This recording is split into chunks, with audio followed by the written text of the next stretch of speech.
Okay, I think we're going to get started. Thank you everyone for coming along today. My name is Pax Butcher. I'm a biofuels campaigner at Biofuel Watch, and welcome to this webinar that we're hosting with the Global Forest Coalition. We have interpretation available as we've signposted you towards, so please do make sure that you're on the channel that is going to be easiest for you. We've got some speakers here with us today from Grain and from Wally Rial, and we're going to hear from them. It will be a short presentation from me, and then from Wally, and then from Grain. Do tell us who you are in the chat and where you've been coming from. And if you have any questions for the speakers over the course of the event, do please put them in the chat as well. So.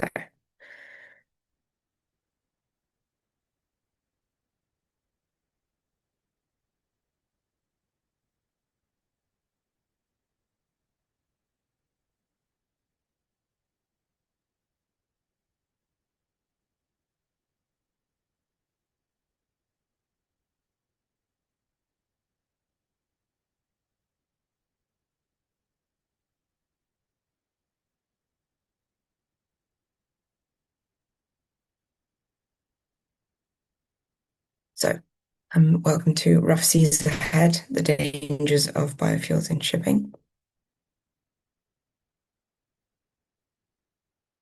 So, a little bit of background context for everyone. The International Maritime Organization, which is the UN agency responsible for regulating international shipping, is currently deciding on a net zero framework to decarbonize. And in April, IMO countries will decide how they're going to pursue this decarbonization and which alternative fuels and technologies they're going to be relying on in order to comply with new climate targets. There's a lot of interest in fuels like biofuels, as they are already widely available and the cheapest option. But currently, there's very little regulation and safeguarding around biofuels. And this is a problem because there are a lot of dangers associated with biofuels. The most common feedstocks are soybeans and palm oil, which are grown on large plantations in monocultures. And when agricultural land is converted into production of biofuels, the emissions produced are known as indirect land use change emissions, due to the other land uses that are displaced away when biofuels are grown. And this is often results in deforestation. And so overall, the life cycle of a biofuel can involve higher carbon emissions than for a generic fossil fuel. And we've known about these consequences for a very long time now. In 2022, the EU banned palm biofuels, and this year they've banned soy biofuels as well. And when biofuels are cultivated, we frequently see local communities being the ones to lose out. They may be violently expelled from their homes or lose food security and be exposed to agrochemicals. And this competition with food is an increasing problem in today's world when we see conflict and major food producing regions facing increased climate impacts as well. So there's been some moves as a result to source feedstocks for biofuels from waste products like used cooking oil or palm fatty acid distillate. But the issue is that there's a real risk of fraud in these supply chains because they are poorly audited, particularly by the ISCC, which is the main body responsible for certifying sustainable biofuels. But their system encourages automatic certification, and we have worked with whistleblowers who have drawn attention to poor accounting on the behalf of the ISCC. And other waste products have their own independent demand streams and so are more accurately described as co-products. There's also supply issues, because there's a huge competition for biofuel feedstocks. And even if all of 36% by 2030, 59% by 2035, and 76% by 2040, is reached, this would still lead to an additional 270 metric tons of CO2 equivalent emissions. And we are already looking at spiking demand for biofuels from road transport, from aviation, home heating, power generation, and pre-existing industries like food and oleochemicals. And so a reliable biofuel supply is unlikely to materialize anytime soon. It's certainly not of waste feedstocks. And so we're looking at further pressures on natural habitats. So, as a response, Biofuel Watch have been trying to raise attention to this issue and push back against the use of biofuels in shipping. So, we wrote an open letter to the IMO member states and had 69 different NGOs signing on to that and gained attention in media internationally and specifically industry publications as well. We released press releases with Forest Watch Indonesia, our friends, the Global Forest Coalition, who are helping us today, and the Abibi and Soromo Foundation in Ghana. We wrote an op-ed for Supply Chain Brain. And as you can see from the photo on the bottom left, we also demonstrated in front of the IMO during their last meeting of the Marine Environment Protection Committee. And we were able to hand out all of the leaflets we had brought to delegates going in and hopefully to influence their decision making, although in the end that decision was postponed due to the US. But on those leaflets, we shared links to videos that we had made and posted on our LinkedIn and other social media, which we collaborated on with other NGOs to gain first-hand testimony from communities in Southeast Asia and South America who were being impacted by the expansion of these large palm and soy monocultures. So, what we're asking the IMO to do is to commit to a zero land use change framework in decarbonising global shipping through ruling out biofuels. And we understand that the only viable solution to bring down emissions from shipping is to bring down shipping, is demand reduction, because we don't currently have the sufficient technology for anything else. And so we want the IMO to ensure world governments are investing in things that will make demand reduction possible. So that's shorter supply chains, circular economies, ocean conservation, and to research and develop genuinely innovative technologies like electric engines, wind-assisted propulsion, and other things that we don't even know about yet that will actually enable green, clean shipping. But for now, we have to have demand reduction rather than biofuels.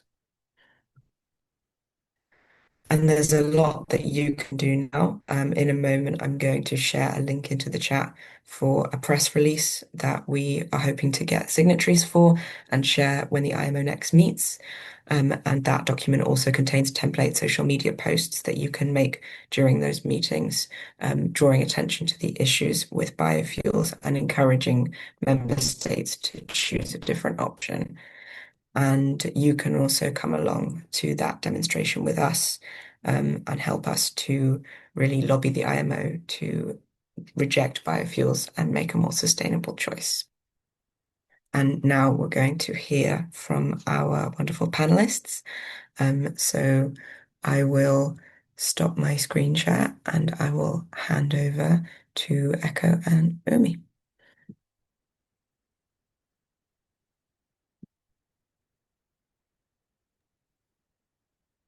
Halo semuanya, selamat malam. Saya Eko dari Walhi Riau. Nah, terima kasih Pex. Saya akan melanjutkan beberapa kasus yang ada di Provinsi Riau di Indonesia. Nah, kita sebutnya biomasa dan dampak perluasan perkebunan kelapa sawit.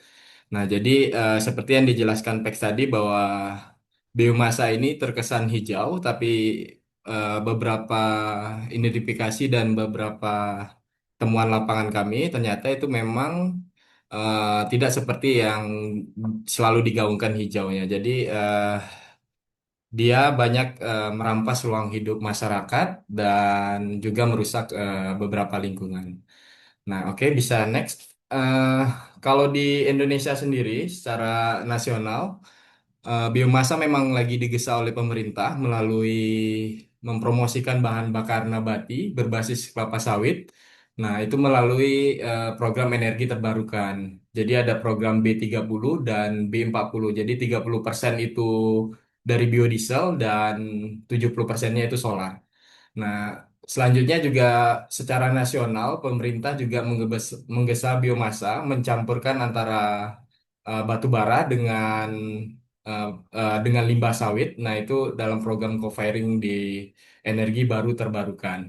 Nah, selanjutnya di Undang-Undang Cipta Kerja melalui pasal 110A 110B pemerintah juga melegalkan perkebunan kelapa sawit yang berada di dalam kawasan hutan itu seluas 3,3 juta hektar yang berada di Provinsi Riau. Nah, Rencana Umum Energi Nasional dan Perpres terkait juga mendorong bioenergi sawit sebagai bagian penting dari strategi secara nasional. Nah, untuk di Provinsi Riau sendiri, nah itu jadi biomasa perkebunan kelapa sawit juga didorong melalui Rencana Umum Energi Daerah. Nah, jadi limbah sawit itu melalui cangkangnya dan limbah cair. Nah, itu akan diproyeksikan menjadi energi listrik dan co-firingnya batu bara. Nah, selanjutnya ada di Rencana Aksi Riau Hijau melalui Pergub nomor 9 tahun 2021 secara aktif mendorong pemanfaatan bioenergi sawit baik di perkantoran pemerintah dan sektor industri. Dan perlu diketahui juga bahwa sebanyak 1,8 juta hektar perkebunan kelapa sawit itu berada di dalam kawasan di dalam Provinsi Riau. eh Bisa selanjutnya. Nah, dari beberapa kebijakan tadi, Analisa Walhi itu biomasa ini banyak ya, karena dia dari perkebunan kelapa sawit dan itu kita anggap menjadi sebuah ancaman dan salah satunya itu deforestasi. Jadi dari luas Provinsi Riau itu sekitar 9 juta hektar. Nah, 5 juta hektarnya itu sudah terjadi deforestasi terhadap hutan. Dan salah satu aktornya itu ya aktor dari industri perkebunan kelapa sawit. Nah, jadi kalau bisa lihat di dalam slide itu izin perkebunan kelapa sawit itu sekitar 2 juta hektar dan tadi yang 1,8 juta itu sawit di dalam kawasan hutan. Nah, selanjutnya perkebunan kelapa sawit ini juga mengancam dari pesisir dan pulau-pulau kecil ya. Nah, jadi di Provinsi Riau termasuk di bagian timurnya itu terdapat beberapa pulau-pulau kecil. Jadi ada sekitar 150.000 hektar luasan pulaunya, jadi termasuk pulau yang sangat kecil dan itu sudah dibebankan oleh perkebunan kelapa sawit. Jadi korporasi perkebunan kelapa sawit banyak juga berada di dalam pulau-pulau kecil tersebut. Nah, itu ada di Pulau Rupat, Pulau Bengkalis, dan Pulau Mendul. Dan sebagai informasi, di Pulau Bengkalis awal tahun 2026 ini di dalam perkebunan kelapa sawit ini terjadi kebakaran hutan dan lahan yang sangat luas. Eh, Selanjutnya, selain dia mengancam pulau-pulau kecil, perkebunan kelapa sawit ini juga mengancam gambut yang berada di Provinsi Riau. Nah, perlu diketahui bahwa gambut yang ada di Provinsi Riau ini bervariasi kedalamannya dari 1 sampai lebih dari 4 meter. Dan itu sebagian wilayah dari Provinsi Riau daratannya itu merupakan gambut. Nah, jadi perkebunan kelapa sawit ini termasuk salah satu tanaman yang mengancam dari ekosistem gambut tersebut karena perusahaan-perusahaan tersebut dia membangun kanal, membabat hutan dan itu menyebabkan penurunan dari kualitas tanah gambut tersebut. Sehingga setiap musim kemarau yang saat ini terjadi El Nino di Indonesia dan itu salah satu langganan kebakaran hutan dan lahan itu termasuk di Provinsi Riau.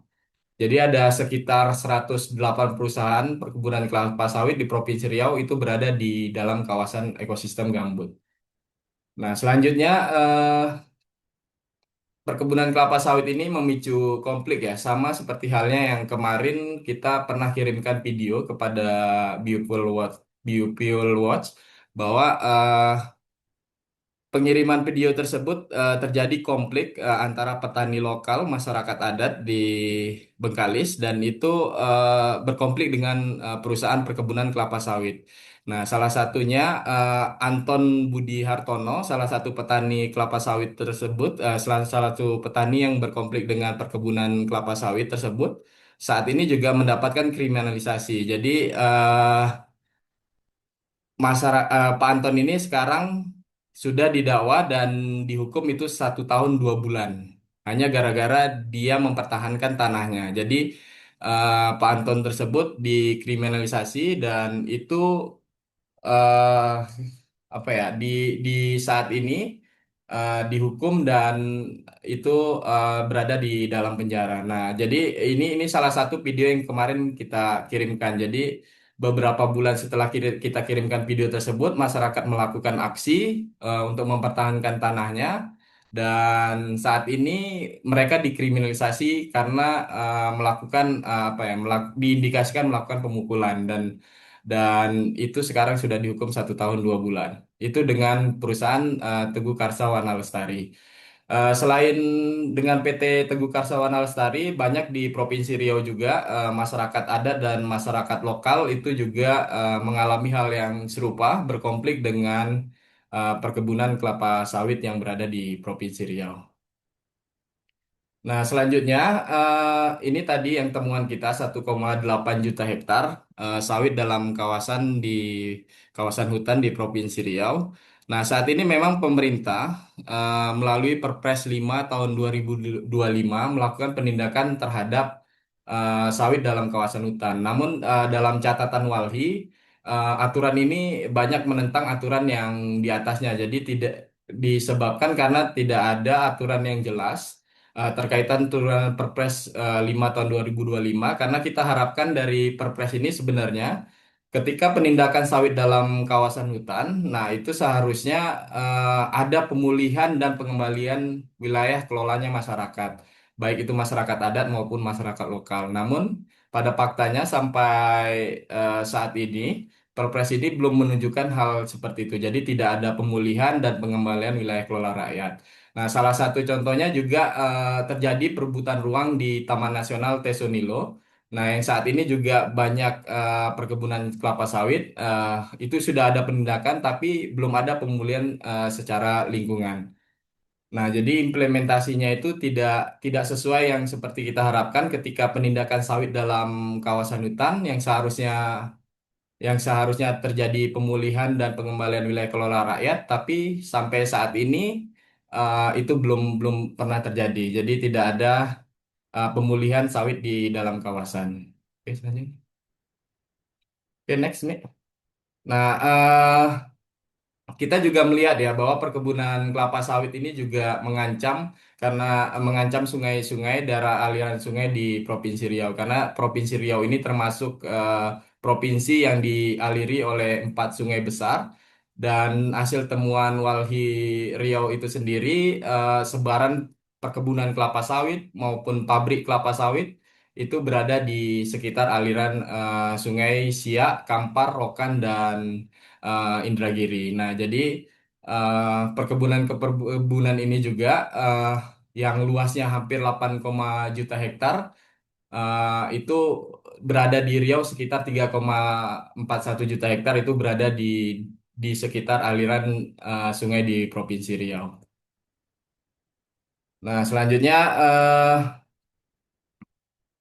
kalau kita melihat ya bahwa dengan terjadinya meluasnya perkebunan kelapa sawit, nah itu di Indonesia sendiri itu terjadi apa ya bencana ekologis. Nah, pada kita tahu sebelumnya di akhir tahun 2025 terjadi bencana banjir besar yang berada di Aceh, Sumatera Utara dan Sumatera Barat. Nah, bencana-bencana ini kita menilai salah satu penyebabnya ya dari perkebunan kelapa sawit yang sangat luas yang berada di Indonesia. Dan ini tidak menutup kemungkinan juga akan terjadi di Provinsi Riau. Jadi Provinsi Riau itu selain terjadi bencana banjir dan setiap tahun kita juga terjadi kebakaran hutan dan lahan karena terjadinya degradasi tanah dan ditambah saat ini situasi iklim kita juga sedang tidak baik-baik saja. Oke, nah selanjutnya kita juga melihat ya bahwa imbas dari bencana ekologis tersebut terjadi pencabutan 28 perusahaan, salah satu dan sebagian dari 28 perusahaan tersebut juga perusahaan perkebunan kelapa sawit. Namun sampai saat ini kita juga belum melihat ya keseriusan pemerintah ketika melakukan pencabutan perusahaan tersebut.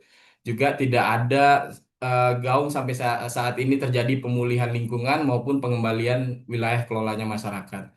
Nah, jadi pemerintah kalau kita masih melihat ya bahwa dari hal-hal yang terjadi tadi ketika terjadi deforestasi, terus terjadi kebakaran hutan dan lahan, terus banjir, perampasan wilayah kelola masyarakat. Nah, justru kemarin Presiden Prabowo juga menggaungkan bahwa Indonesia akan membuka perkebunan kelapa sawit di Papua dan itu sangat sangat kita sayangkan sekali. Nah, selanjutnya terkait apa ya transisi energi berkeadilan kalau kita bicara biomasa dan perkebunan kelapa sawit dan kalau Walhirio melihat bahwa ini bentuk bentuk dari greenwashing ya bahwa sawit ini bisa bisa dijadikan energi yang hijau.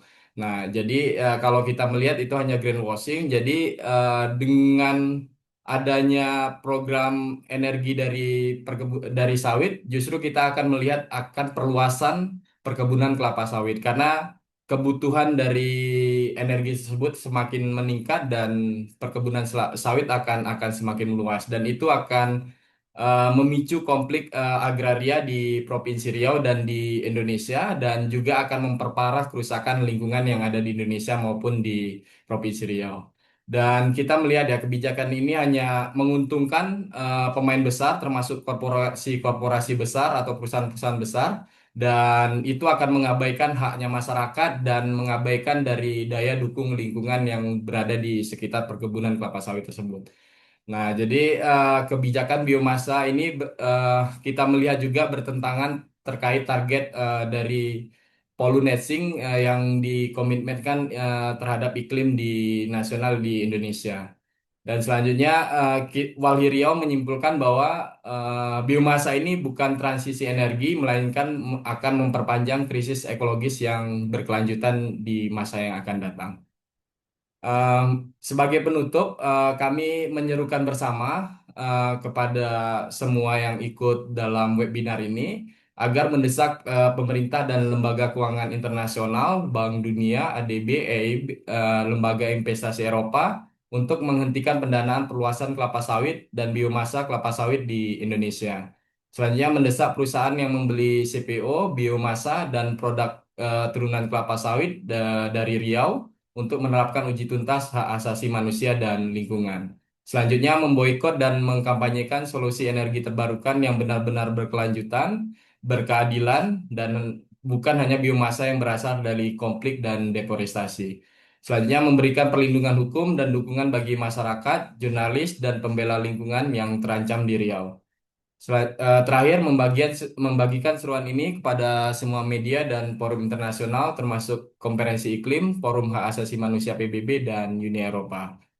Mungkin seperti itu, Pak, dan semua yang ikut webinar, dan terima kasih.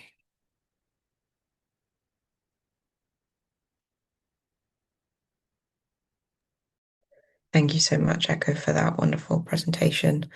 Um, do please put any questions you have for any of our speakers in the chat as we go through, and we will hand over to our next speaker. Thank you very much.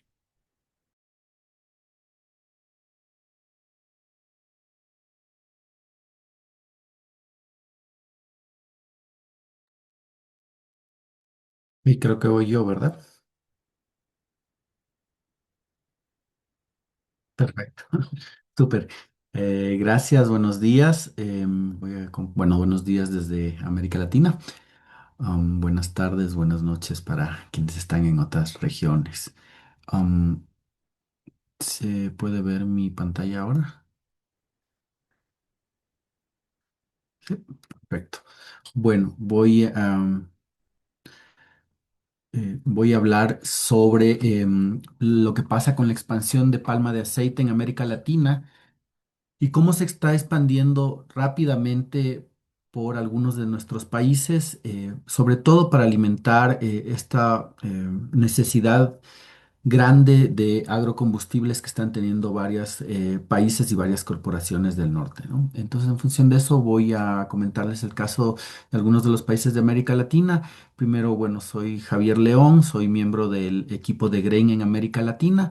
Nosotros somos una pequeña organización que trabaja investigando y generando información para organizaciones campesinas e indígenas en temas sobre soberanía alimentaria, agricultura, los impactos del agronegocio, etcétera. Una primera cuestión que debemos ver es que la palma de aceite en general en el mundo se ha incrementado a partir del año 94 en un 600%. Es decir, tenemos a nivel mundial 6 veces más extensiones que lo que teníamos hace 30 años. Esto básicamente se está dando por dos factores principales. La consolidación del aceite de palma como uno de los aceites esenciales para la industria de alimentos ultraprocesados y los agrocombustibles, ¿sí? Estos dos sectores demandan muchísimo la palma de aceite y esto genera que haya una rápida expansión de la producción y de los cultivos a nivel mundial, ¿no? En este cuadro podemos ver cómo se ha disparado la producción mundial de palma de aceite y esto, sobre todo, esto genera una presión del crecimiento de este monocultivo, sobre todo en países del sur, como ya habló el compañero anterior, en el caso de Indonesia, y en el caso de América Latina es donde existe una expansión mucho más rápida aún, ¿no? La palma de aceite en América Latina tiene un incremento de 7,8 hectáreas a 28,9 millones de hectáreas en los años recientes. Es decir, tenemos un aumento importantísimo en los últimos años, al igual de lo que está pasando a nivel mundial. La palma ha desplazado a la soya como el aceite más consumido actualmente, lo que les mencionaba en la diapositiva anterior concentra el 41% del mercado mundial de aceites y esto, además, esta materia prima es la fuente principal de biodiesel a nivel mundial. El biodiesel, sobre todo, está yendo para la utilización de la industria de transporte marítimo y para el transporte pesado y el transporte público en varios de los países, ¿no? Esto genera esta enorme presión de la expansión de los cultivos o los monocultivos de palma de aceite a nivel mundial, pero especialmente en los países del sur y sobre todo en América Latina recientemente, ¿no? Las principales regiones donde está dándose esta rápida expansión, como les mencionaba, aparte de América Latina, es en África y en Asia, ¿no? Son las principales regiones donde este monocultivo está creciendo rápidamente. En América Latina específicamente tenemos un rápido crecimiento en Colombia. Actualmente Colombia es el principal productor de palma de aceite y el que tiene mayor cantidad de hectáreas de este monocultivo en su territorio. Luego es Honduras, seguido de Guatemala, Brasil y Ecuador, que son los principales países que cuentan con monocultivos de palma de aceite que, como mencioné anteriormente, van sobre todo destinados para la producción de aceite de palma y de agrocombustibles específicamente biodiesel para la industria marítima y para la industria de transporte en general, ¿no? Esto está generando impactos sociales importantes como desplazamientos de campesinos y comunidades indígenas. Violencia, sobre todo relacionado con grupos paramilitares y grupos armados. Esto es muy evidente en casos como Colombia, Guatemala y Honduras, e incluso Ecuador, donde la violencia, sobre todo hacia comunidades campesinas e indígenas, se ha disparado en los últimos años en las zonas donde los monocultivos de palma se asientan, ¿sí? Eh, Lastimosamente, en los casos que nosotros hemos ido monitoreando como GREN en la región, vemos que existe una gran cantidad de amenazas y de presión por el territorio a las comunidades alrededor de donde los monocultivos de palma están instalados. Ahora hay que entender sobre todo que estos monocultivos son controlados por grandes empresas en algunos casos nacionales, en otros casos transnacionales, o que van para la provisión de empresas transnacionales o grandes corporaciones. Entonces tienen una enorme influencia en nuestros países, pueden generar cambios en las legislaciones territoriales, generan intimidación y violencia hacia los pueblos y las comunidades. Y muchas veces toda esta intimidación y esta violencia que producen hacia los pueblos y las comunidades es impune o no tiene ninguna consecuencia por parte de las legislaciones locales. Es decir, las comunidades campesinas e indígenas alrededor de donde están las plantaciones de palma están totalmente indefensas porque el Estado trabaja para apoyar a la expansión de estos monocultivos, debido a la enorme influencia que tienen estas empresas productoras, ¿no? Muchas de ellas, incluso como en el caso de Ecuador o en el caso de Colombia, son propiedad de políticos que tienen una gran influencia dentro de las legislaciones o que tienen el poder de cambiar muchas de las ordenanzas o de las leyes locales para favorecer a sus empresas, ¿no? Otra cuestión que hemos detectado y que nos parece importante mencionar es que sobre todo esta violencia y estos efectos están enfocados o de las principales afectadas son las mujeres, ¿sí? Es muy común, lastimosamente, ver que las principales víctimas de toda esta expansión de los monocultivos de palma de aceite en América Latina son las mujeres, son las principales que reciben amenazas, que son desplazadas o que normalmente están recibiendo algún efecto producto de esta rápida expansión. Debemos recordar que en muchos de los casos también eh, las grandes empresas palmicultoras contratan mujeres en condiciones laborales muy deplorables y sin respetar ningún derecho laboral. Esto también lo hemos ido registrando en algunos de los casos que hemos estado monitoreando en América Latina. Existen muchas promesas por parte de estas empresas para ofrecer trabajos e infraestructuras para poderse asentar en los territorios, pero muy rara vez estas promesas se cumplen donde estas empresas palmicultoras se asientan. Y esto es otro de los grandes problemas sociales que se está produciendo en la región, ¿no? Existen impactos ambientales importantes también producto de esta rápida expansión. Hay una deforestación masiva y una pérdida de biodiversidad en la región. Actualmente, las zonas alrededor de donde los monocultivos de palma de aceite se están asentando son las zonas que presentan las tasas de deforestación más altas de los países donde se asientan. Esto es muy claro, por ejemplo, en Ecuador.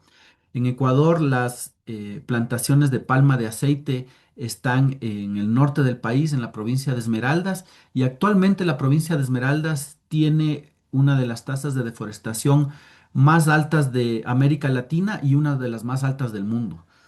Y esto está directamente relacionada con la expansión de monocultivos de palma de aceite, ¿no? Existe una sustitución de los bosques y de los cultivos. Al ser un monocultivo intensivo que requiere grandes cantidades de tierra, existe una rápida sustitución de cultivos de ciclo corto que son destinados para la soberanía alimentaria, eh, porque estas empresas al amedrentar y al amenazar a los pueblos y a las comunidades, forzan o fuerzan la venta de las pequeñas propiedades de campesinas hacia las empresas y existe una expansión pues muy grande que sustituye rápidamente cultivos para la alimentación en las zonas donde se asientan, ¿no? Existe una cantidad importante y grande de contaminación del suelo y el agua por producto de los agrotóxicos que se emplean para este cultivo. Este monocultivo sobre todo emplea fumigación aérea en el caso de América Latina. Y obviamente la fumigación aérea expande la contaminación por agrotóxicos a las comunidades aledañas, ¿no? Entonces tienes una contaminación que no solamente está focalizada donde está el monocultivo asentado, sino también alrededor de todas las comunidades que están cercanas a donde los monocultivos se asientan, ¿no? Y obviamente al ser un producto que se usa para las industrias de transporte, para la industria de alimentos ultraprocesados, y por la rápida deforestación en este momento en los países donde se está asentando el monocultivo de palma de aceite uno de los principales eh, causantes de los gases de efecto invernadero en nuestros países, ¿no? Y esto es muy importante también tomarlo en cuenta. Tenemos y hemos visto que en los casos de América Latina existen condiciones laborales y de la salud deplorables. Se ha visto que hay grandes horas o cantidades de horas más allá de las legalmente permitidas. Es muy común que la gente que trabaja en estas plantaciones trabaje más de 8 horas diarias con bajos salarios. Por ejemplo, en Ecuador, un trabajador o una trabajadora de un monocultivo de palma de aceite gana apenas $6 al día en promedio. Esto es si lo multiplicamos por 30, $180 al mes, lo cual es menos de una cuarta parte o alrededor de una cuarta parte de lo que es un salario básico en el caso de Ecuador. Es decir, son los trabajadores y las trabajadoras que menos ganan a pesar de de trabajar en un ambiente sumamente riesgoso por la gran cantidad de agrotóxicos y también por la gran cantidad de accidentes laborales a los que se exponen al estar trabajando en estas plantaciones, ¿no? Muchas veces ellos trabajan sin protección adecuada, no se les provee por parte de las empresas o ropa de protección, tienen problemas de salud que ya han sido documentados como cáncer, problemas de respiración, malformaciones en los recién nacidos, sobre todo las mujeres embarazadas, que también es muy común que trabajen en estas plantaciones, luego pues tienen problemas con sus hijos que producto de la gran exposición de agrotóxicos empiezan a tener problemas como malformaciones congénitas, etcétera, ¿no? ¿Cuáles son las principales compañías que están o las corporaciones que están en América Latina? Son grandes transnacionales que están en este negocio, ¿no es cierto?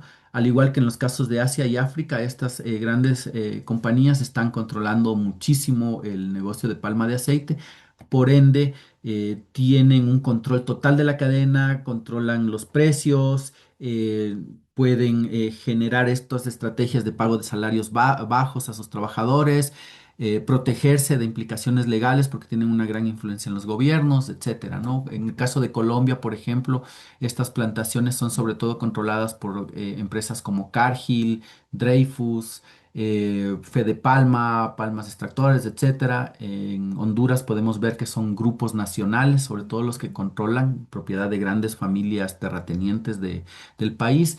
En Ecuador igual son empresas sobre todo nacionales, pero también propiedad de grupos familiares.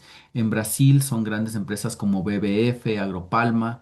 En Guatemala igual grupos familiares que controlan este monocultivo y así, ¿no? En cada uno de los casos que hemos ido investigando nos encontramos de manera general que son o controlados por grandes corporaciones transnacionales o por grupos nacionales, propiedades de las familias más ricas de cada uno de estos países, ¿no? Esto contribuye enormemente a seguir teniendo en la región una de las tasas de inequidad más altas del mundo, ¿no? Es decir, que existen muy pocas personas que concentran la riqueza porque producto de este tipo de actividades o de este tipo de monocultivos que son altamente concentrados en pequeñas manos o en pocas manos, esto sigue expandiéndose y sigue contribuyendo a la concentración de los recursos y de la riqueza en nuestros países.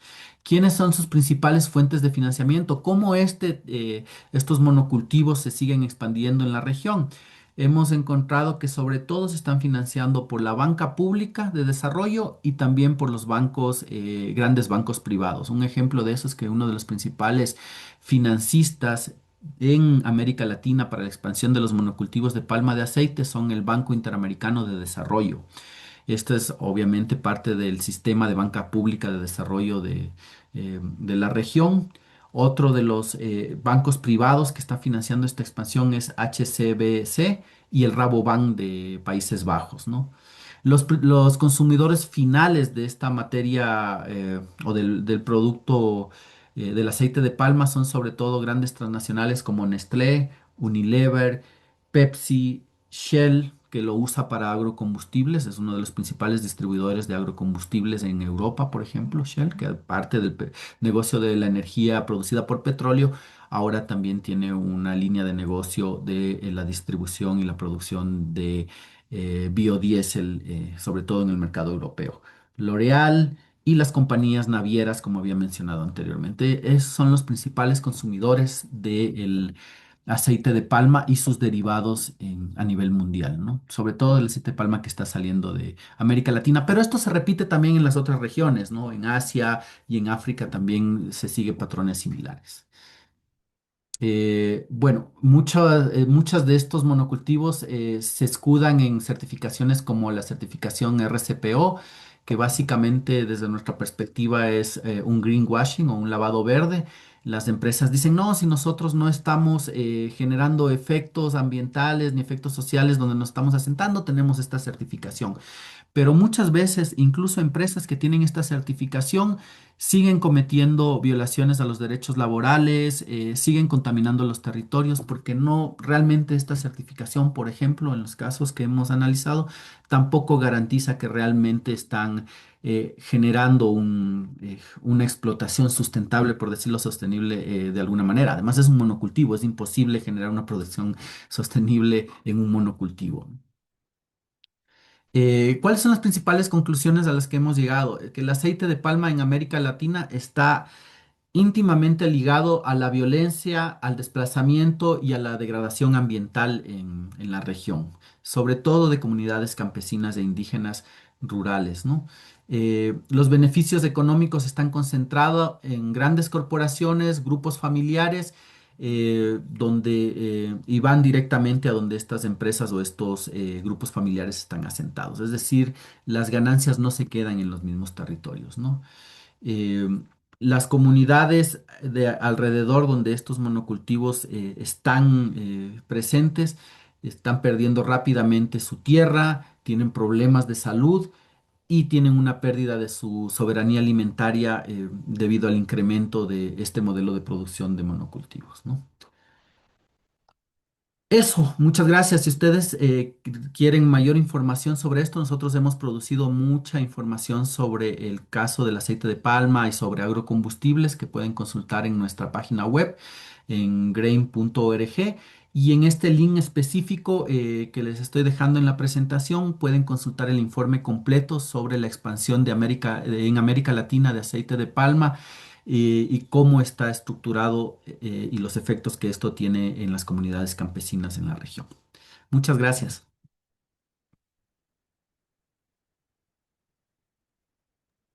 Thank you so much, Javier, for that brilliant presentation. Do continue, participants, to put your questions in the chat if you have any for any of our participants today. We've had one question through already, so I will address this to whichever of our panelists would like to answer, or perhaps you both have an opinion on this. But Mark and Alice Imlay are wondering if palm oil crops can be reduced in density to allow the native ecosystem to survive. So I suppose an approach that's more nature-friendly farming. If either of you have anything to say on that.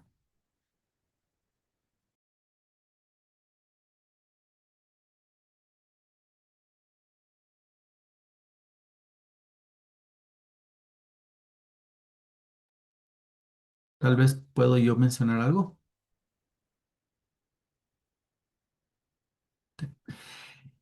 Originalmente, la palma de aceite en las comunidades campesinas era cultivada bajo sistemas agroforestales y sistemas diversificados, es decir, a pequeña escala, generalmente la palma de aceite era cultivada en conjunto con otro tipo de árboles y en armonía con otro tipo de cultivos. Lastimosamente, esto ya no se da así en la mayoría de casos porque ahora la palma de aceite está dominada por estas grandes corporaciones, ¿no? Sí, todavía en muchas comunidades en Asia y en América Latina que producen aceite para el consumo local, por ejemplo, para sus propias comunidades, tienen producción de palma de aceite, pero siempre en un sistema agroforestal o en un sistema diversificado de cultivos.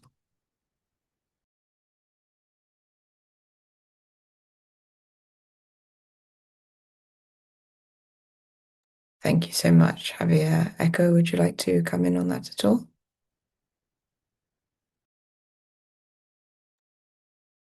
Oke, nah, nah sama ya.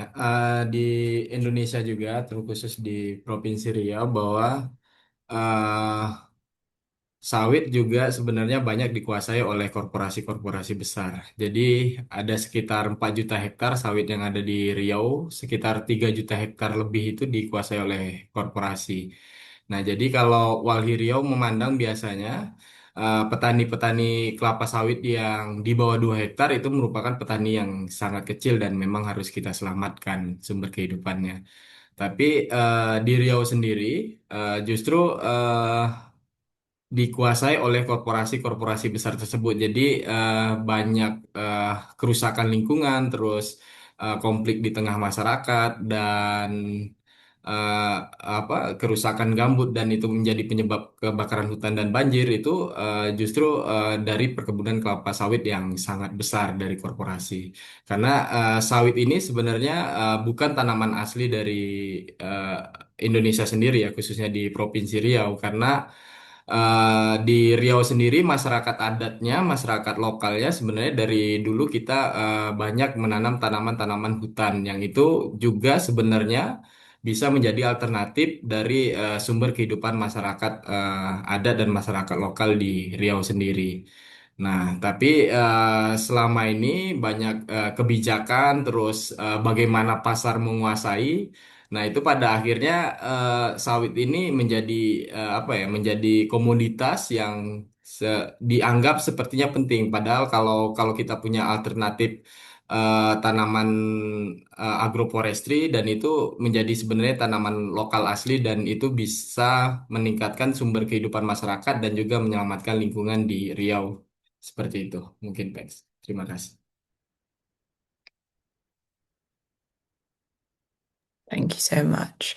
So we've had another question through, which is what are good alternatives to palm oil, which I might jump in on myself briefly first, if that's all right with everyone.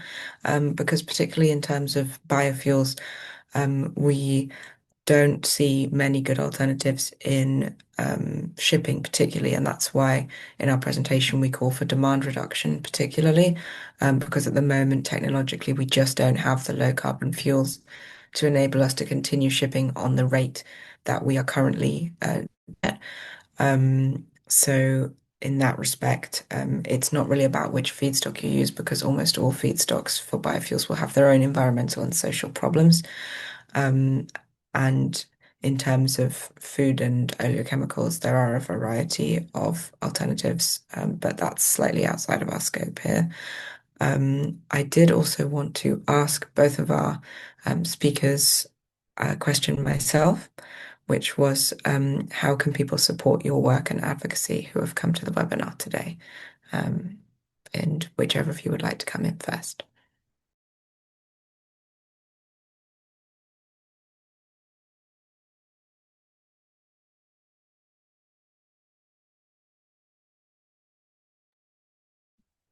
eh Baik, Walhi dulu ya. eh Baik, kalau dari alternatif sawit ya, sebenarnya ya tidak tidak ada ya. Maksudnya bagaimana sawit ini seharusnya ya memang kalau memang mau alternatif lain ya harusnya sawit ini diganti dengan tanaman tanaman lain ya yang memang itu tanaman asli eh, dari tempat di Riau itu sendiri dari masyarakat adat maupun masyarakat lokal. Eh, tapi selama ini memang kita selalu mengkampanyekan bagaimana korporasi tadi yang menguasai eh, tanah yang sangat luas di Riau itu sampai ratusan bahkan jutaan hektar dan itu bisa kita selamatkan untuk bagaimana mengembalikan pemulihan lingkungan. Selanjutnya, yang kedua, bagaimana tanah-tanah masyarakat adat dan lokal yang tadi itu yang menjadi sumber kehidupan masyarakat tersebut itu bisa dikembalikan. Selanjutnya, eh, tadi ya, bagaimana teman-teman semua bisa mendukung advokasi dan kampanye kita ya. Kita semua seperti yang seruan yang saya sampaikan tadi ketika presentasi, kita semua harus terus menyuarakan ini, terus mendukung gerakan-gerakan advokasi di tingkat tapak atau di Indonesia sendiri, dan teman-teman semua juga seharusnya bisa mengurangi apa ya, mengurangi dari rantai itu sendiri. Jadi energi ini seharusnya bisa kita kurangi sehingga nanti selanjutnya bahan baku juga permintaannya juga tidak tidak banyak melalui Indonesia terus ke Eropa. Mungkin seperti itu, Pex. Terima kasih.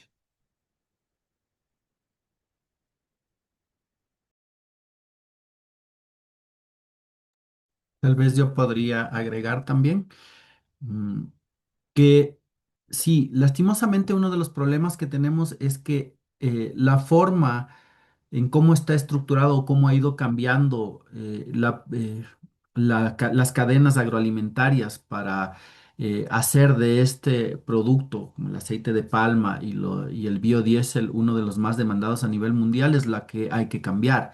¿Qué quiero decir con esto? Por ejemplo, el aceite de palma en este momento es, como había mencionado, uno de los principales aceites comestibles que se está distribuyendo a nivel mundial. Y esto es porque la industria de ultraprocesados y las grandes corporaciones han demandado este aceite porque es más barato de producir, porque como hemos visto, los costos ambientales, sociales son trasladados directamente a las comunidades y no son asumidos por las empresas, ¿no es cierto? Y esto es lo que está mal, esto es lo que hace artificialmente barato este producto. Con los agrocombustibles y con el biodiesel pasa lo mismo. Nos han hecho creer que es menos contaminante mover los barcos, mover el transporte con biodiesel, cuando en realidad esto no es así, como lo mencionó Pax en su intervención anterior.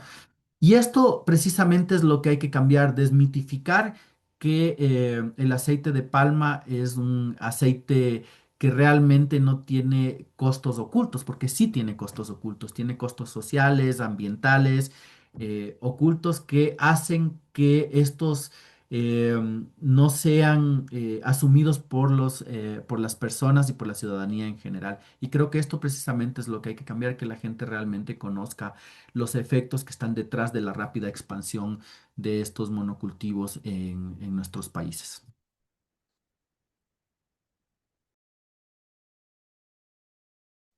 Thank you. I think we have time for maybe one more question.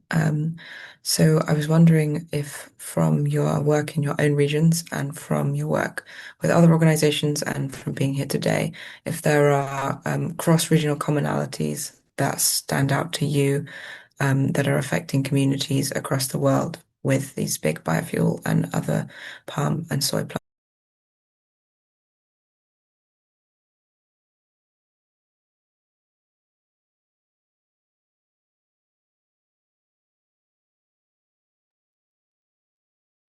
Sí, en nuestro caso como Grain sí hemos visto que existen patrones similares tanto en África como en Asia. Mis colegas de África y de Asia han detectado problemas similares como los que mencioné ahora a manera de ejemplo concreto, los casos en América Latina. Sin embargo, el patrón es el mismo, ¿no? Existe violencia hacia las comunidades, desplazamiento de los territorios y pérdida de soberanía alimentaria de las zonas donde estos monocultivos se asientan.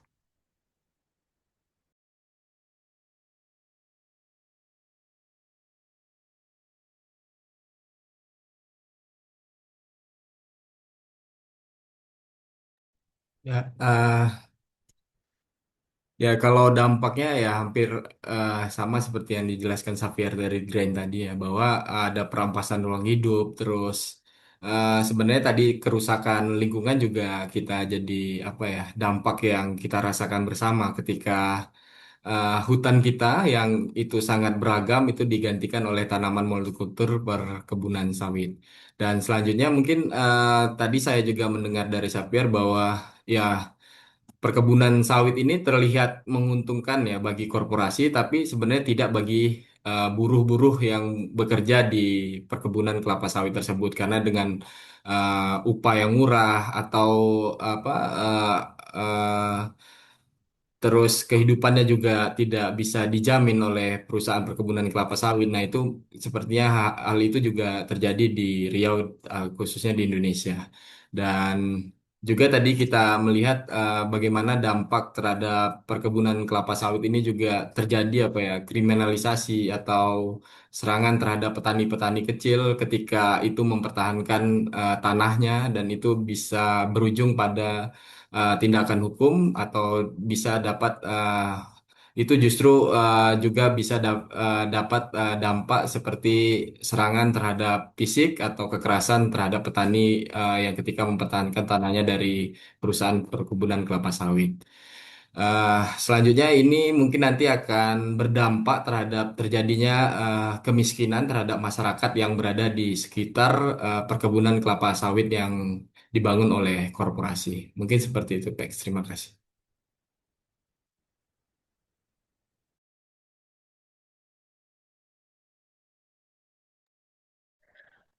Thank you both very much for all of your contributions today. It's been very informative.